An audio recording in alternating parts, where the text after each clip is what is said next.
لقد كان لكم في رسول الله أسوة حسنة لمن كان يرجو الله واليوم الآخر وذكر الله كثيرا. Assalamualaikum warahmatullahi wabarakatuh.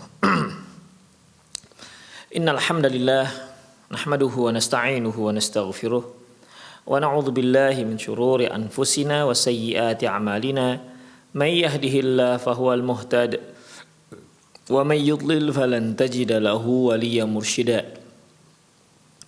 Asyhadu an la ilaha illallah wahdahu la syarika lah wa ashhadu anna Muhammadan abduhu wa rasuluh alladzi la nabiyya ba'dah. Wa qala Allah subhanahu wa ta'ala ya ayyuhalladzina amanu taqullaha haqqa tuqatih wa la tamutunna illa wa antum muslimun.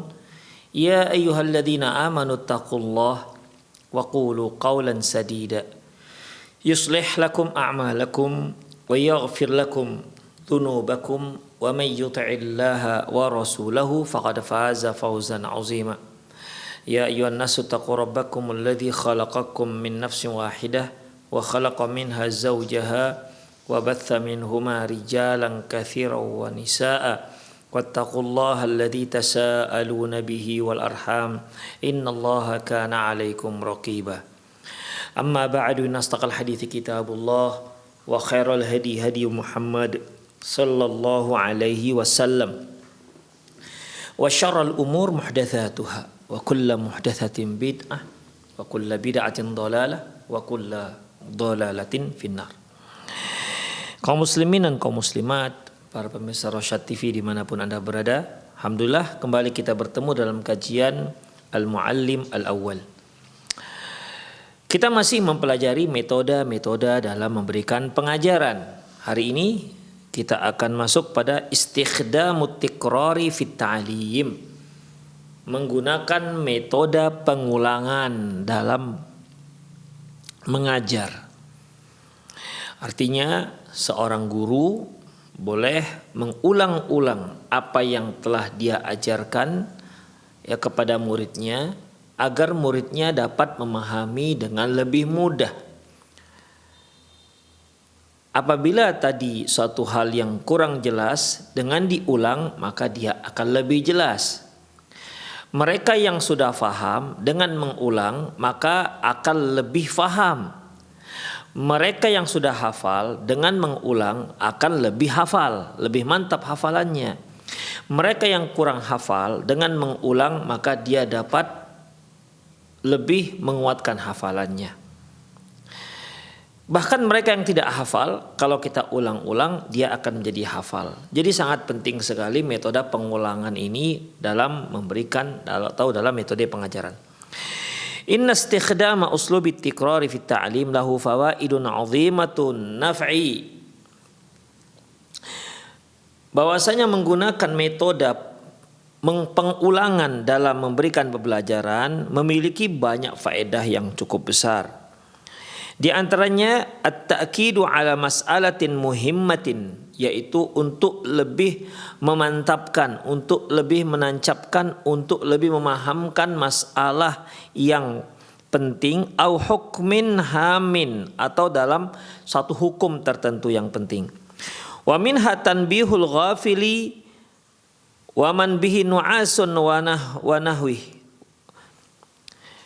Juga sebagai peringatan bagi seorang anak bagi siswa yang melamun atau pada saat itu dia sedang ngantuk, ya.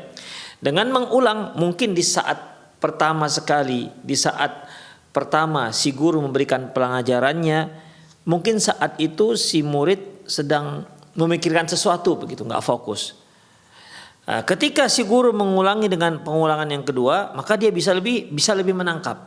Demikian ikhwah. Karena yang tadi dia tak fokus. Atau di saat dia ngantuk misalnya, ya, di saat dia mengantuk, maka mungkin pengulangan kedua atau ketiga, ya, dia bisa menangkap apa yang diajarkan oleh sang guru. Wa minha hifdzu syai' al-mukarrar. Di antaranya faedahnya yaitu bisa menghafal sesuatu yang sudah disampaikan dengan cara berulang-ulang. Seorang ikhwah, ya terkadang ada siswa itu ketika sekali kita mengucapkannya, sekali kita menjelaskannya, dia sudah paham. Bahkan bukan hanya sekedar paham, dia sudah paham dan sudah hafal. Namun tentunya tidak semua murid memiliki kemampuan yang seperti ini.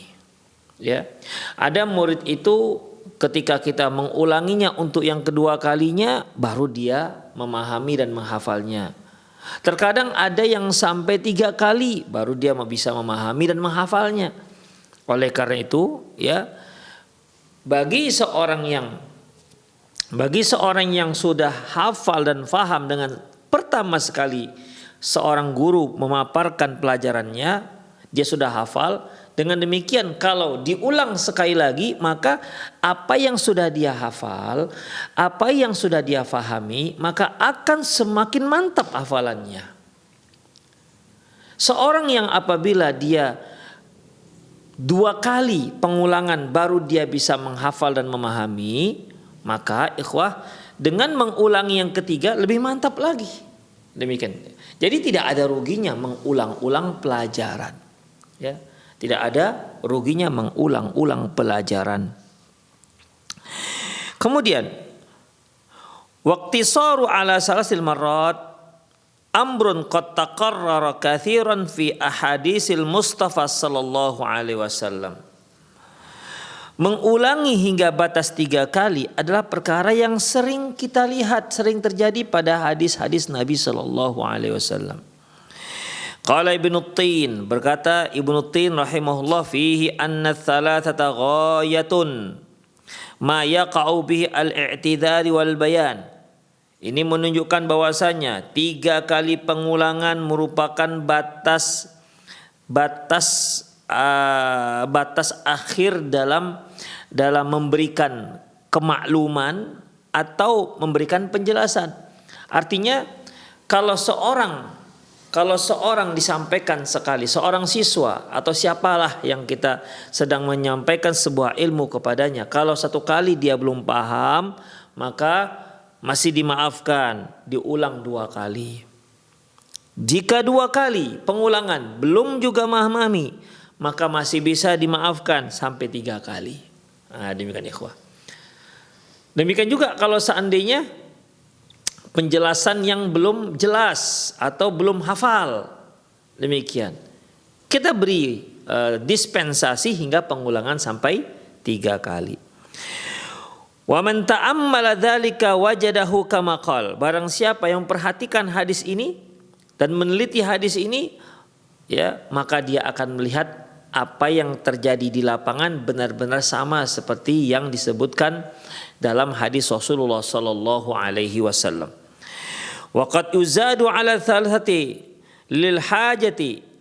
Bahkan bisa lebih daripada 3 kali, bisa 4 kali, bisa 5 kali. Ya, tentunya ini terkait dengan sang guru. Kalau sang guru merasa dia masih perlu mengulangi sampai 5 kali, ya silakan, itu akan lebih baik.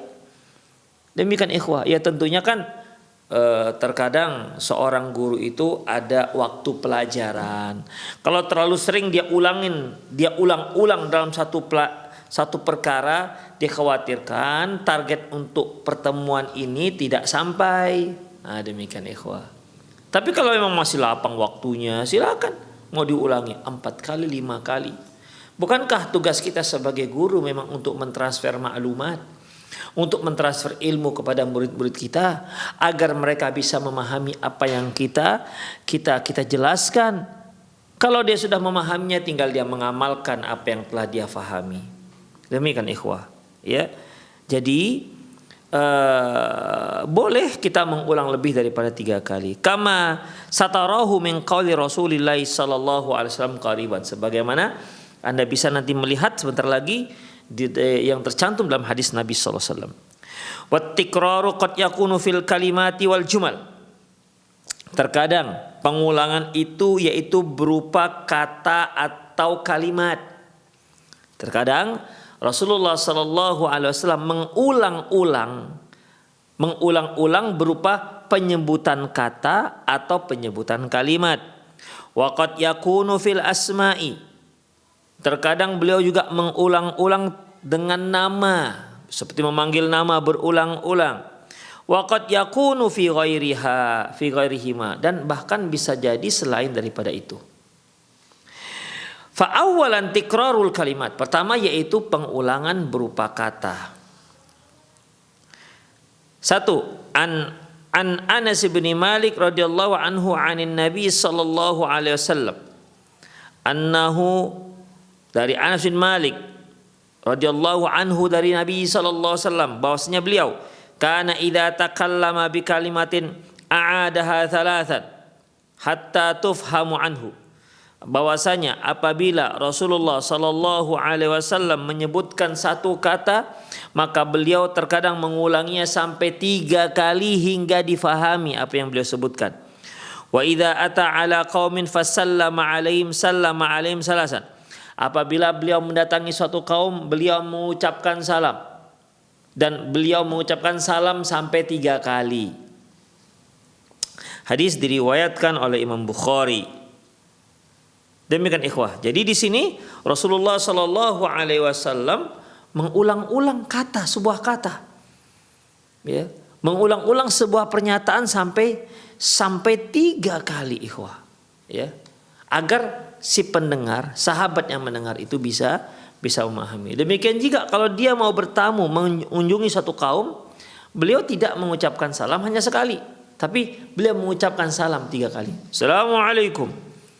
Beliau jeda sejenak, kemudian dikira-kira sudah perlu untuk diucapkan lagi Assalamualaikum, dan itu sampai 3 kali. Kalau toh ternyata sampai 3 kali belum ada jawaban, pulang.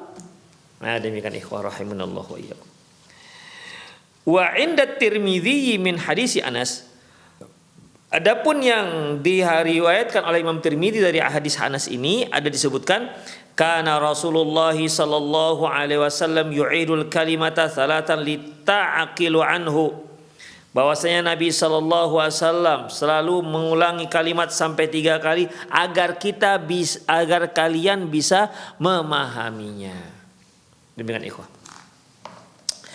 Qala Al-Mubarakfuri, berkata Imam Al-Mubarakfuri rahimahullah, wal muradu anhu kana sallallahu alaihi wasallam yukarrirul kalama salasan idza qtadal maqamu dzalika. Maksud di sini kata Imam Mubarakfuri, karena hadis menyebutkan apabila idza takallama salasan, apabila beliau mengucapkan satu pernyataan beliau mengulangi sampai 3 kali. Maksudnya apa? Yaitu beliau mengulangi sampai 3 kali ya memang jika hal itu diperlukan. Dzalika li su'ubatil ma'na aw gharabatihi. Ya mungkin dikarenakan sulitnya memahami makna kalimat tersebut, ya, dikarenakan di sana ada kata-kata asing, atau dikarenakan memang karena sulitnya makna. Kadang ada satu kalimat ikhwah yang diucapkan Nabi SAW itu perlu penjelasan, ya, perlu penjelasan. Tapi terkadang Rasulullah SAW hanya mengulanginya saja agar para sahabat bisa memahami. Demikian ikhwah, ya. Au kathrat sami'in, atau mungkin dikarenakan saking banyaknya yang mendengar, ya. Saking banyak yang mendengar. Artinya mungkin orang yang di sini bisa memahami tapi di depan belum misalnya. Atau di sini belum memahami. Jadi dengan mengulang 3 kali harapannya semua yang mendengar bisa memahami apa yang diucapkan Nabi sallallahu alaihi wasallam. Itu maksudnya. Likathatis sami'in. La daiman. Artinya tidak harus beliau mengulang. Jadi beliau mengulang-ulang itu ikhwah, yaitu apabila menurut beliau ini perlu diulang supaya lebih mantap, supaya lebih hafal, supaya lebih faham gitu. La daiman, bukan selalu mengulang, ya. Karena kalau kita lihat hadis-hadis Rasulullah enggak banyak juga beliau ulang. Ya, banyak hadis-hadis beliau menyebutkan sebuah hadis kan ribuan hadis, tapi ketika banyak hadis-hadis beliau enggak mengulang-ulangnya sampai 3 kali. Nah, demikian ikhwah. Jadi makanya dikatakan di sini la daiman, bukan seterusnya, enggak. Bukan harus setiap beliau setiap beliau memberikan wejangannya harus diulang, enggak harus seperti itu. Ini apabila beliau melihat perlu untuk diulang. Fa inna tikrar al-kalam min ghairi hajatin la takriruhu laisa minal balaghah. Karena pengulangan ucapan tanpa ada keperluan ini tentunya bukanlah sebuah ucapan yang mengandung makna yang bukanlah sebuah ucapan yang berbobot. Demikian ikhwah. Ya. Ya kan samalah kalau kita sedang berbicara dengan seorang, ketika kita lihat kita perlu diulang, kita ulang. Mungkin Bapak atau Ibu para pemirsa sekalian berada di depan kelas, Bapak dan Ibu sedang memberikan pelajaran, terkadang kita tanyakan, "Gimana anak-anak, sudah paham?" Mungkin diem, tidak ada jawaban. Kita simpulkanlah seperti mereka belum paham. Kita ulang misalnya. Ya, kita ulang. Demikian ikhwah. Ada yang jenisnya sudah paham, belum Pak, kita ulang. Itu masih mendingan ikhwah. Itu Masya Allah. Kalau murid berani terus terang mengatakan belum paham, kita bisa. Ini terkadang kita tanya, paham apa tidak paham, diem. Entah paham, entah enggak, kita enggak tahu. Sampai kita tes dulu mereka baru untuk, ini betul nggak nih kalian ini paham? Bapak tes dulu ya. Nah, demikian ikhwah. Jadi dalam masalah ini ikhwah rahimanallahu wa iyyakum, ya. Kalau tak perlu diulang, untuk apa diulang? Mubazir. Ya. Apa namanya? Mengeluarkan potensi yang nggak perlu. Kalau nggak perlu, kalau dianggap tidak perlu untuk diulang. Jadi di sini gurulah yang punya pertimbangan apakah dia perlu mengulang kalimatnya ataukah tidak. Kata fi syarh Sama'il al-Baijuri, demikian disebutkan dalam kitab Syarah Sama'il oleh Al-Baijuri. Wa qauluhu litu'qal anhu, adapun sabda beliau litu'qal anhu bisighatil majhul, adapun hadis yang mencantumkan litu'qal itu bentuk pasif, ya, agar bisa difahami. Ai litafham tilkal kalimat anhu sallallahu, yaitu maknanya yaitu agar bisa kalian memahami kalimat-kalimat Nabi sallallahu alaihi wasallam. Nomor 2, an Abdurrahman bin Abi Bakrah radhiyallahu anhu an abihi radhiyallahu anhu, dari Abdurrahman bin Abi Bakrah an abihi radhiyallahu anhu. Qala, dia berkata, qala an-nabiy sallallahu alaihi wasallam, ala unabbiukum bi akbaril kabair, tidakkah kalian aku beritakan dosa besar yang terbesar?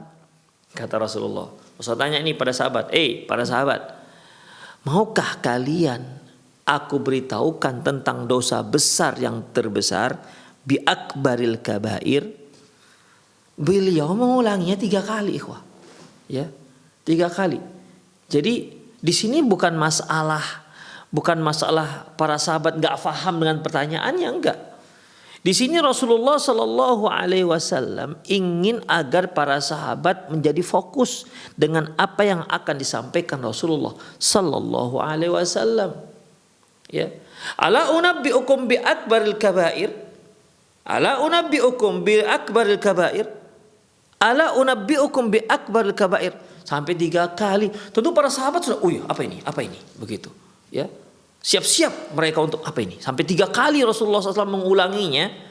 Ya, tentu kan jawabannya tentu ya bala kan ya ikhwah. Tapi Rasul mengulang lagi sampai 3 kali. Ini maksud beliau agar para sahabat itu semakin untuk memancing penasaran beliau, memancing penasaran para sahabat, siap untuk menerima apa wejangan setelah ini. Apa yang akan disampaikan Rasulullah sallallahu alaihi wasallam, sampai beliau mengucapkan ala unabbiukum bi akbaril kabair. Qalu bala ya Rasulullah. Tentu para sahabat akan menjawab bala, tentu ya Rasulullah. Qala al isyraku billah. Beliau katakan dosa besar yang terbesar adalah yang pertama, yaitu al isyraku billah, mensekutukan Allah Subhanahu wa taala. Kemudian wa uququl walidain, dan durhaka kepada kedua orang tua. Masih 2 nih, Ya. Wa jalasa wa kana muttaqian. Beliau tadinya bersender begini ikhwah. Tadinya beliau bersender, ya, bersender. Bersender, kemudian wa jalasa wa kana muttaqian. Tadinya beliau bersender, kemudian beliau duduk lurus. Atau tadinya bersender, ya. Ala unabbiukum bi akbaril kabair, sampai 3 kali. Para sahabat mengatakan qalu bala ya Rasulullah. Lantas beliau katakan, 1 yaitu al-isyraku billah. Lagi nyender nih, ya. Al-isyraku billah. Yang kedua, uququl walidain. Kemudian ketika beliau mau menyebutkan yang ketiga, beliau duduk mapan. Tidak bersender lagi. Apa kata? Kata beliau, ala qaulaz zur. Ketahuilah, yaitu ucapan palsu, ucapan palsu. Fama zala yukarrir wa hatta qulna laitahu sakat. Beliau ulang-ulang. Ala qaulaz zur, ala qaulaz zur, ala qaulaz zur. Beliau ulang-ulang sehingga para sahabat yang mendengar, beliau kapan berhentinya? Ini menunjukkan saking pentingnya, saking berbahayanya qauluz zur itu ikhwah rahimanallah wa iyyakum. Itulah metode Rasulullah sallallahu alaihi wasallam dalam menyampaikan ilmu beliau. Ya, dengan cara mengulang sehingga para sahabat faham benar, hafal benar apa yang beliau ucapkan. Kemudian ikhwah rahimanallah wa iyyakum. Qala al-Hafidz inda qauli salasan, berkata Imam Al-Hafiz Ibnu Hajar ketika Abu Bakrah menyebutkan 3 kali, yaitu bi akbar kabair 3 kali, apa kata beliau? Qala lahum dzalika salasa marat. Artinya beliau mengucapkan hal itu kepada para sahabat sebanyak 3 kali. Wa qarrarahu ta'kidan litanbih liyantabihu sami' ala ihdari fahmi. Ya, beliau mengulang-ulangnya untuk benar-benar liyunabbihu, benar-benar untuk untuk memancing perhatian para orang yang mendengar, supaya benar meminta agar para sahabat benar-benar fokus dengan apa yang akan beliau sampaikan dan benar-benar berupaya untuk memahaminya. Demikian ikhwah. Yang ketiga, wa min dzalika aidan qissatu Usamah ibni Zaidin ibni Harisah. Di antaranya juga yaitu kisah Usamah bin Zaid bin Harisah ma'an Nabi sallallahu alaihi wasallam, yaitu ketika bersama Nabi sallallahu alaihi wasallam. Kisah ini ikhwah di mana Usamah qatala alladhi qala la ilaha illallah fi ihda ghazawatil muta'awwidan, di mana pada saat itu Usamah bin Zaid berhasil membunuh seorang kafir, berhasil membunuh salah seorang personil pasukan orang kafir dalam salah satu pertempuran. Namun permasalahannya, dia membunuh orang tersebut setelah orang itu mengucapkan kalimat la ilaha illallah. Di sini permasalahannya. Ya. Jadi bukan berperangnya. Ya. Bukan adu pedangnya, enggak. Di saat Usamah bin Zaid berhasil mendesak si kafir ini, ya, yang tadinya sudah Masya Allah perlawanan cukup sengit, ya. Terdesaklah si orang kafir ini hingga mungkin kalau kita katakan hingga patahlah pedangnya, tidak lagi senjatanya, tinggal pasrah mau dibunuh. Namun ketika Usamah bin Zaid mau menebaskan pedangnya, si kafir ini mengatakan asyhadu an la ilaha illallah wa asyhadu anna Muhammad Rasulullah, atau dia mengucapkan la ilaha illallah. Menurut Usamah bin Zaid ini muta'awidzan, artinya dia karena takut mati, takut dibunuh. Kemudian qala Usamah, berkata Usamah bin Zaid. Padahal Usamah bin Zaid ini ikhwah termasuk salah seorang sahabat yang sangat dicintai Rasulullah sallallahu alaihi wasallam. Ayahnya itu Zaid bin Harisah, orang yang dicintai Rasulullah sallallahu alaihi wasallam. Sampai para sahabat mengatakan hibbu Rasulillah sallallahu alaihi wasallam, kecintaan Nabi sallallahu alaihi wasallam. Usamah bin Zaid dan ayahnya Zaid bin Harithah, yang sebelumnya sempat beliau menisbatkan Zaid bin Harithah ini bin Muhammad, tapi kan nggak dibolehkan oleh Allah Subhanahu wa taala. Baik, qala Usamah, berkata Usamah, falamma qadimna balagha dzalikan Nabi sallallahu alaihi wasallam. Ketika kami pulang dari peperangan tersebut, sampailah cerita ini kepada Nabi sallallahu alaihi wasallam. Faqala li, lantas beliau berkata kepadaku, ya Usamah, aqataltahu ba'dama qala la ilaha illallah. Usamah, betul kamu membunuhnya setelah dia mengucapkan kalimat la ilaha illallah? Qultu, aku katakan, ya Rasulullah, innahu innama kana muta'awwidzan. Ya Rasulullah, iya aku bunuh dia, tapi sebenarnya dia melakukan itu karena dia takut saya bunuh. Jadi dalam waktu itu Usamah bin Zaid mengatakan, loh kalau dia mau masuk Islam kenapa nggak dari awal masuk Islam? Ini ketika mau yang tadi dia melawan dengan perlawanan yang cukup sengit. Terus ketika dia sudah terdesak, pedangnya sudah tidak ada misalnya, tinggal mau kutebas, dia ucapkan la ilaha illallah. Ya memang kalau kita pun melihat alur kisah ini, logika kita juga mengatakan bahwasanya ini takut mati ini supaya dia terbebas dari kematian. Kenapa nggak dari tadi dia masuk Islam? Usamah bin Zaid juga sama seperti itu, ikhwan. Dia mikirnya kenapa nggak dari tadi masuk Islam? Setelah mau ditusukkan baru dia katakan la ilaha illallah. Ini cari alasan saja begitu supaya nggak dibunuh. Oh, dibunuhnya. Makanya Usamah bin Zaid juga mengatakan, ya Rasulullah, innama kana muta'awwidzan. Rasulullah, dia itu karena takut saja. Bukan karena kepingin masuk Islam, tapi karena takut dibunuh. Lantas, perhatikan ikhwah. Qala, Rasulullah mengulang lagi pertanyaannya. Qataltahu ba'dama qala la ilaha illallah. Kamu bunuh dia setelah mengucapkan kalimat la ilaha illallah. Padahal kan tadi sudah beliau tanyakan. Ya Usamah, kamu bunuh dia telah mengucapkan la ilaha illallah. Usamah menjawab, ya Rasulullah, dia masuk Islam karena takut. Jadi bahasanya pura-pura lah itu, karena takut dibunuh. Kembali Rasulullah mengulangi lagi, aqataltahu ba'dama qala la ilaha illallah. Kamu bunuh dia setelah mengucapkan la ilaha illallah. Fama zala yukarriruha alayya hatta tamannaitu anni lam akun aslamtu qabla dzalikal yaum. Itu beliau ulang lagi. Kamu bunuh dia setelah mengucapkan kalimat la ilaha illallah. Kamu bunuh dia setelah mengucapkan kalimat la ilaha illallah. Saking Rasulullah ulang-ulang, apa kata Usamah bin Zaid? Ya, beliau mengulang-ulang kalimat tersebut seolah sampai aku berhayal seandainya waktu itu aku belum masuk Islam. Karena ini kan sudah masuk Islam. Demikian ikhwah. Qala Qurtubi fi taqririhi dzalika wa i'rad an qabul al-'udhr zajrun syadidun anil iqdami ala misla dzalik. Apa kata Imam Qurtubi? Beliau menanyakan ini dengan berulang-ulang, ya, dan tidak mau menerima alasan Usamah bin Zaid. Tujuannya apa? Ini merupakan peringatan yang sangat tegas. Jangan sampai ada yang melakukan hal ini lagi. Kalau sudah mengucapkan la ilaha illallah, maka biarkan, jangan dibunuh.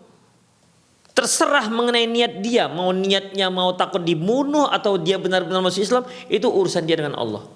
Yang penting kita sebagai seorang muslim, ketika dia mengucapkan kalimat la ilaha illallah, tak boleh dibunuh, haram hukumnya dibunuh.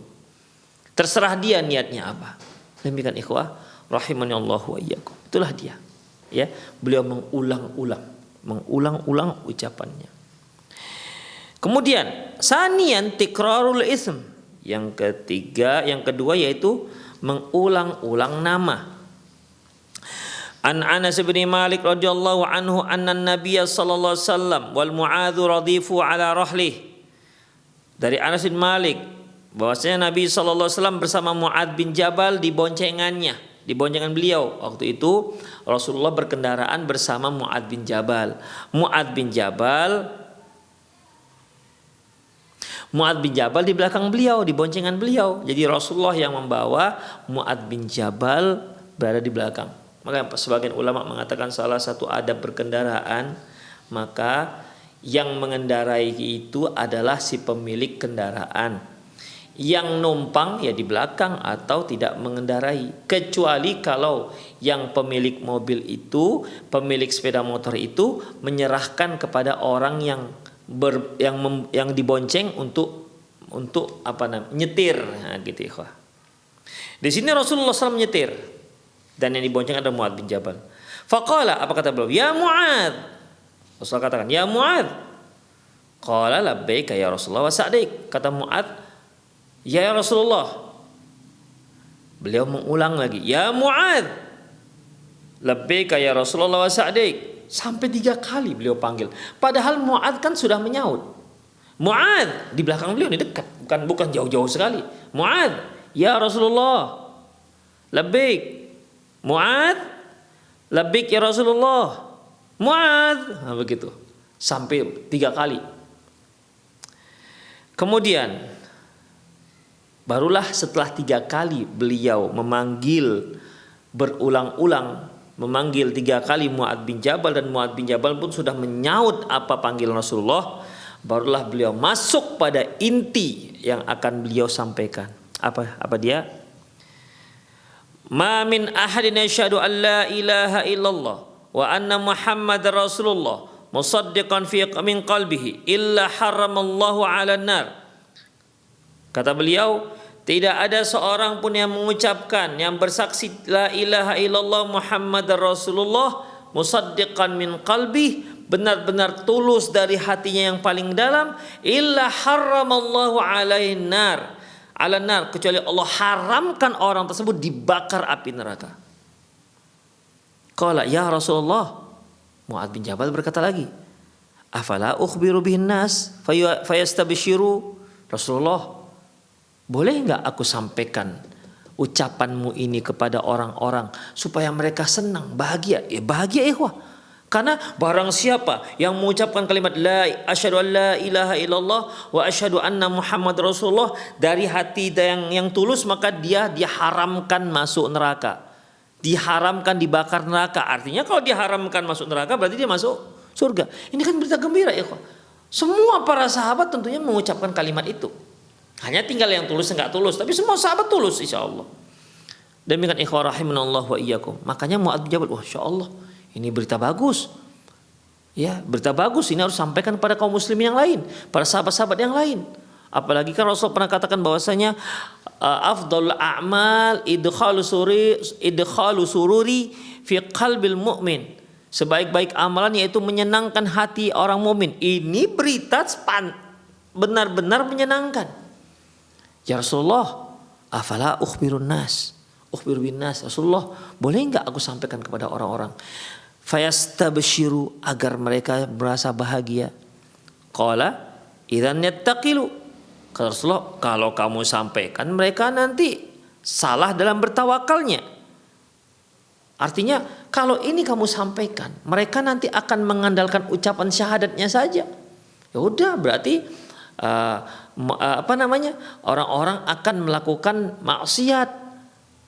Tidak takut melakukan maksiat. Kenapa? Karena dia sudah mengucapkan kalimat la ilaha illallah, maka diharamkan surga, diharamkan neraka. Demikian. Jadi kalau seandainya kamu sampaikan, nanti orang-orang ya tidak takut lagi buat maksiat. Kenapa? Karena dia yang penting sudah mengucapkan kalimat la ilaha illallah tulus dari hatinya. Demikian ikhwah. Ini yang disebut Rasulullah idzan yattaqilu. Kalau gitu nanti mereka bertawakal ya salah. Fa akhbara biha Mu'adz inda mautihi ya'thaman ta'atsuman. Ya, akhirnya beliau enggak menyampaikan. Mu'adz bin Jabal tidak menyampaikan hal itu kepada kaum muslimin kecuali ketika beliau mau meninggal. Beliau sampaikanlah hadis ini. Ta'atsuman, karena khawatir kalau meninggal sementara hadis ini belum disampaikan, berarti termasuk menyembunyikan ilmu. Demikian ikhwah. Wa fi hadzal hadisi nulahhidhu tikrara munadati Rasulullah li Mu'adz bin Jabal samarrat. Dari hadis ini dapat kita lihat bagaimana Nabi sallallahu alaihi wasallam memanggil Mu'adz bin Jabal radhiyallahu anhu sebanyak 3 kali.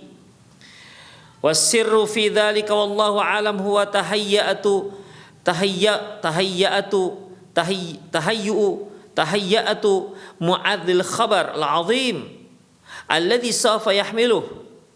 Rahasia di balik itu semua Allahu alam, yaitu agar Mu'adz bin Jabal siap ya untuk menerima sebuah ilmu yang sangat agung yang akan dia emban.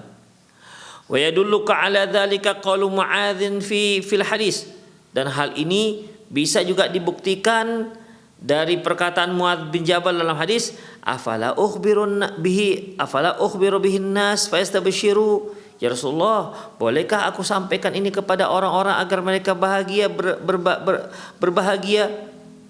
Fa inna fihi dalatun wadihatun ala 'azami hadzal hadis. Ketika Rasulullah mengatakan pernyataan itu, Mu'adz bin Jabal melihat ini perkara besar, bukan perkara kecil. Makanya yang perkara besar ini dan membahagiakan kaum muslimin dan orang-orang mukmin. Makanya ini harus disampaikan kepada orang ramai, harus diumumkan, ya. Jadi ketika Mu'adz mendengar pernyataan Rasulullah tersebut, yaitu pernyataan ma min ahadin yashhadu an la ilaha illallah wa anna muhammadar rasulullah sidqan min qalbihi illa haramallahu alaihin nar. Ini perkataan yang sangat agung, sangat besar. Makanya beliau langsung respon, Rasulullah, boleh nggak aku beritahu orang? Nah, demikian. Itu menunjukkan bahwasanya ketika respon Mu'adz bin Jabal seperti itu menunjukkan ini berita yang sangat luar biasa.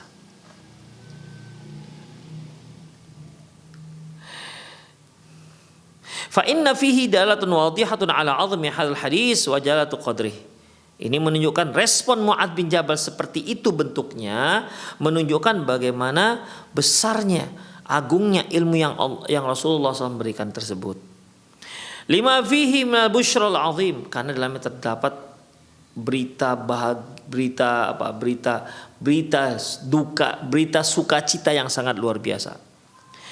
Fa inna fi dat wa nukhriju min hadzal hadis, dari sini dapat kita ambil faedah lain, annal muallima idza arada ayyabutha khabaran hamman li ahadi tullabi, bahwasanya apabila seorang guru ingin memberitahukan satu berita, ingin mengajarkan sebuah berita penting kepada salah seorang muridnya, ayyunadiyahu bi ismihi salasa marrat, panggil dia dengan namanya 3 kali, ya. Panggil dia dengan namanya 3 kali. Misalnya ini kita ingin menyampaikan sesuatu kepada murid kita. Tapi salah seorang mereka ada yang mungkin macam melamun. Maka boleh kita panggil, misalnya Budi, gitu.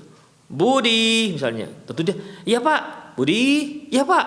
Ketika panggilan pertama, "Ya Pak," mungkin masih asik ngeblank lah begitu kan. Budi, lebih fokus lagi. Budi, lebih fokus lagi. Nah, demikian ya, Pak. Ya. Jadi kalau kita ingin menyampaikan satu berita penting terkait dengan salah seorang murid kita, silahkan panggil dia 3 kali supaya dia benar-benar fokus terhadap apa yang akan disampaikan. Kemudian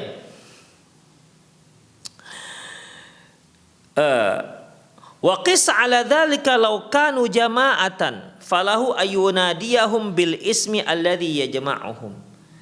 Dengan ini juga bisa kita simpulkan kalau yang mau kita panggil itu adalah orang banyak, bukan hanya 1 orang. Ini depan kita banyak orang, banyak siswa-siswa, maka kita panggil mereka dengan satu lafaz yang mencakup seluruh mereka. Misalnya kita mengajarkan ini kan, mungkin anak-anak masih masih agak-agak ribut gitu ya. Kita panggil anak-anak, siswa-siswa, itu kan mencakup semua. Siapa saja yang benar siswa-siswa berarti dia termasuk dalam panggilan tersebut, yang di depan, yang di belakang, demikian. Tapi kalau dikatakan yang gemuk-gemuk, itu yang gemuk-gemuk aja. Berarti yang lain tidak termasuk dalam panggilan. Tapi kalau dikatakan anak-anak sekalian, anak-anakku sekalian, tentu semua akan merasa mendapat panggilan dari gurunya. Beda dengan yang tadi, kalau dikatakan Budi, ya tentu si Budi aja yang dipanggil, yang lain enggak. Demikian. Jadi kalau yang mau kita minta perhatian itu sekumpulan orang, sekumpulan jamaah atau sekumpulan siswi, kita panggil mereka dengan satu panggilan yang mencakup seluruh mereka. Anak-anakku, misalnya. Anak-anak sekalian, nah demikian ikhwah ya. Ya tentu kalau murid-muridnya anak-anak. Kalau dia dosen ya tentu enggak begitulah ikhwah. Ya. Panggillah dengan nama yang bisa, lafaz yang bisa menggabungkan mereka semua. Ka'ayyaqulu ya tullab salah samarat au nahwan min dzalik. Ketika seperti dia mengatakan siswa-siswa sekalian, nah demikian, ya. Panggil dia 3 kali atau yang sejenisnya. Al khulasah. Tikraru salasan ghayatun ma yahsulu bihil bayan. Mengulangi 3 kali adalah satu batas yang dapat memberikan penjelasan, ya, dapat menghasilkan sebuah kejelasan pada murid tentunya. Walakin qad yuzadu faqad thalatha li hajatin. Namun bukan hanya 3 kali, boleh lebih daripada 3 kali jika sang guru melihat itu harus dilebihkan. Harus dilakukan lebih daripada 3 kali. Kemudian tikrar wasilatun naji'atun fi hifdzil ma'lumat. Mengulang-ulang merupakan metode yang sangat ampuh untuk menghafal maklumat, untuk menghafal sebuah ilmu. Wa fit tarkizi 'ala nuqatil hammah, dan untuk memfokuskan pada titik yang penting. Demikian ikhwah. Yang terakhir, tikrarul ismi yaj'alul munadi yatahayya'u liistiqbal khabar. Menyebutkan nama berulang-ulang itu dapat menjadikan orang yang dipanggil benar-benar siap untuk menerima berita yang akan disampaikan. Inilah ikhwah metode pengajaran dengan cara mengulang. Metode pengajaran dengan cara mengulang, ya, sehingga apa yang disampaikan benar-benar mantap dan benar-benar matang di dada sang murid. Itulah kita sebutkan pertama hadis dari Anas bin Malik di mana Rasulullah selalu mengucapkan, kalau dia berbicara selalu 3 kali diulang, kalau dia mengucapkan salam 3 kali. Kemudian juga hadis kedua yaitu di mana Rasulullah SAW menyebutkan seperti pertanyaan, dan ini sebenarnya hanya untuk supaya sahabat fokus dengan apa yang akan disampaikan Rasulullah. Ala unabbiukum bi akbar kabair sampai 3 kali. Hadis yang ketiga yaitu ketika Usama bin Zaid membunuh seorang kafir setelah dia mengucapkan la ilaha illallah. Beliau katakan, aqatalta ba'da ma qala la ilaha illallah. Aqatalta ba'da ma qala la ilaha illallah, diulang-ulang oleh Rasulullah. Itu menunjukkan bahwasanya jangan lagi terjadi seperti ini. Dalam hadis yang lain, asyaqaqta qalbah, kan tadi Usama bin Zaid beliau membela atas apa yang telah tindakan beliau, ya, dengan mengatakan ya Rasulullah innama kana muta'awidan. Rasulullah, dia itu karena takut mati, takut dibunuh, maka dia mengucapkan begitu. Tapi Rasulullah mengatakan aqatalta ba'da ma qala la ilaha illallah. Nah, demikian. Namun dalam hadis yang lain disebutkan asyaqaqta qalbah, tahu kamu isi hatinya. Ya, tapi dengan pengulangan ini diulang-ulang, beliau menunjukkan bahwasanya ini perkara yang tidak boleh dilakukan. Itu maksudnya. Kemudian hadis yang terakhir yang telah kita bacakan tadi yaitu pengulangan berupa pemanggilan nama, seperti kisah Mu'adz bin Jabal bersama Rasulullah sallallahu alaihi wasallam. Demikianlah para pemirsa sekalian, metode yaitu metode pengajaran berupa pengulangan. Tapi itu saja kajian kita sore hari ini. Insyaallah di kesempatan yang akan datang kita akan masuk metode yang berikutnya. Ya, demikian. Oke, semoga bermanfaat. Aku qouli hadza wa astaghfirullah li wa lakum wa lisal muslimin innahu wal ghafurur rahim. Saya undur diri. Subhanakallahumma bihamdik, asyhadu an la ilaha illa ant, astaghfiruka wa atubu ilaik. Wa sallallahu ala nabiyyina Muhammad wa ala alihi wa ashabi ajma'in. Wa akhiru da'wana alhamdulillahirabbil alamin. Wassalamualaikum warahmatullahi wabarakatuh.